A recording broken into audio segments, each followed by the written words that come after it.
Assalamualaikum warahmatullahi wabarakatuh. Perkenalkan, nama saya Intan Purnamasari dengan NIM 070106230007. Kali ini saya akan membahas tentang dua indikator nafs, yaitu nafsul amarah dan nafsul lawamah. Yang pertama yaitu nafsul amarah.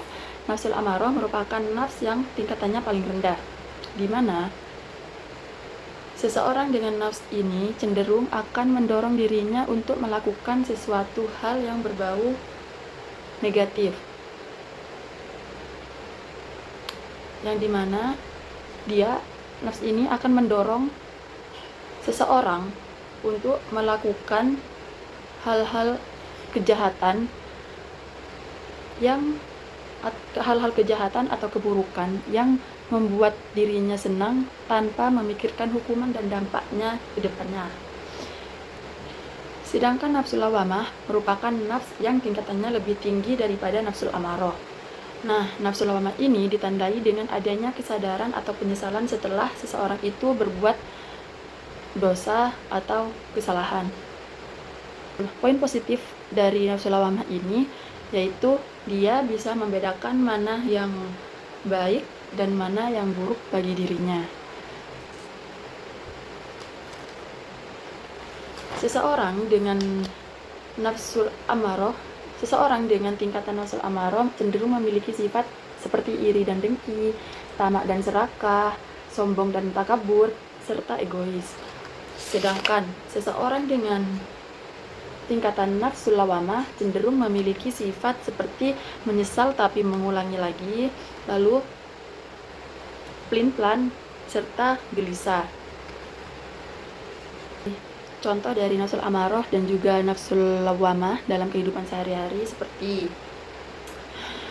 suatu hari ada dua orang anak yang sedang berjalan-jalan di ladang milik seorang kakek yang sudah berumur. Nah, di sana terdapat satu pohon mangga yang berbuah lebat. Dan di sana juga ada kakek pemilik kebun atau ladang tersebut yang sedang menanam sayuran. Nah, dua anak ini, anggap saja namanya A dan B.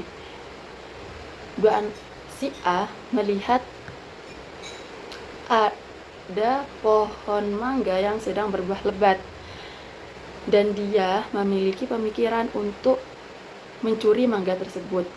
Sedangkan si B, dia ini takut untuk mencuri dan dia memutuskan untuk meminta izin kepada kakek pemilik kebun tersebut untuk meminta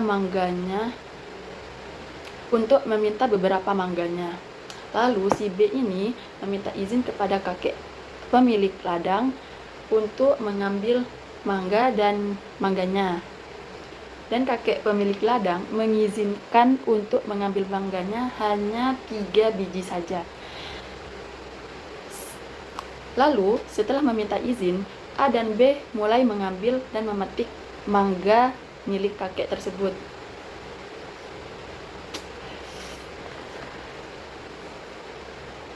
Si A yang memutuskan untuk memanjat pohon mangga tersebut. Sebelum memanjat pohon tersebut, si B memberitahu si A kalau kakek pemilik ladang tersebut mengizinkan si A dan si B untuk mengambil mangganya hanya 3 biji saja. Sedangkan si A memilih mengambil mangga milik kakek itu lebih dari 3 biji yang sudah diizinkan oleh kakek pemilik ladang. Nah, mau tidak mau, berhubung si A yang memanjat pohonnya dan si B yang menerima mangga di bawah pohon, mau tidak mau si B harus mengumpulkan mangga yang sudah si A ambil. Dan ternyata si A itu mengambil mangga sebanyak 10 biji, lebih dari jumlah yang dikasih oleh kakek pemilik ladang tersebut. Nah, si B awalnya ingin memberitahu kakek pemilik ladang bahwa mereka mengambil mangganya sebanyak 10 biji. Namun si A melarang si B. Si A melarang si B untuk memberitahu sang kakek pemilik ladang bahwa mereka mengambil mangganya sebanyak 10 biji. Dan setelah mengambil mangganya, si A lalu turun dari pohon dan mengajak si B langsung pergi tanpa mengucapkan terima kasih kepada kakek pemilik ladang. Nah, setelah mereka jauh dari ladang milik kakek tua tersebut, si A langsung mengajak teman-teman lainnya untuk mengadakan rujakan bersama di rumahnya nanti malam.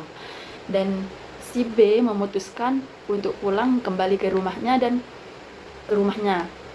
Setelah si B sampai ke rumahnya, dia itu merenungi tentang kejadian sebelumnya. Setelah dia merenung, dia memutuskan untuk bertemu lagi si kakek dan meminta maaf kalau dia dan temannya sudah mengambil mangganya lebih dari jumlah yang sudah kakek tersebut tentukan. Nah, dari cerita tersebut, si A merupakan cerminan dari sifat nafsul amarah, yang dimana si A memiliki sifat tamak dan serakah, sementara si B merupakan cerminan dari nafsul lawamah dengan memiliki sifat gelisah. Sekian video dari saya, semoga bermanfaat. Assalamualaikum warahmatullahi wabarakatuh.